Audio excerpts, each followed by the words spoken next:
Here we are, back again at the driveway. I managed to get all 8 loads that I was looking for. We're gonna call it roughly 80 yards. I know I had a couple that were heavy. And this is just a 23A road gravel, we call it. It's just crushed right as it comes out of the earth. So crushed stone, the dust from that, sand, and clay. And it's all right. I use it as a base. I don't use it as finished grade. Of course, we've got the DO-MOR back again. If you watched the last video, you saw that in action. And then behind it lies 7 more piles. As soon as I spread this stuff, the moisture is going to come out of it. So I think I need to spread maybe 2 loads at the most at a time. And then I need to rake it and compact it before it totally dries out. Otherwise, it'll just be fluffy. So I'm going to start back here. I'm going to knock these down. I'll get those raked and compacted. And then we'll just head on down the line.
There we have it.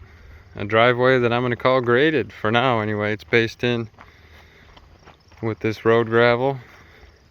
And I'm exhausted. I've had a day. But check that out. Not too shabby. I brought it right up to the grass.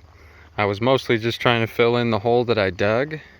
But for now, this is basically what I'm going to call construction grade. You know, this is the layer that's going to get beat to death.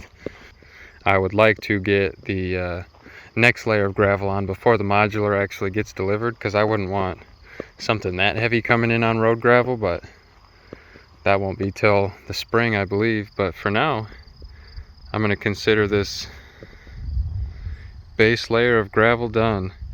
You'll probably notice that I compacted it and then ran the bucket across. It's just because it's so dry that compactor kicks up a lot of dust, and then the bucket really smooths it back out, and I'll take any compaction I can get at this point.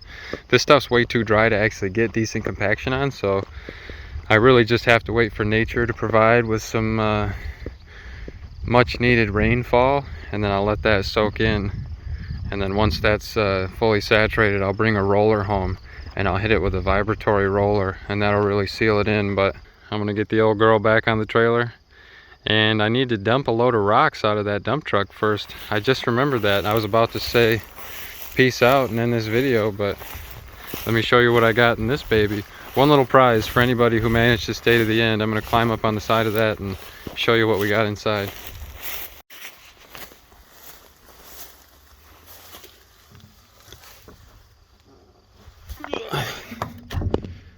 Check these out.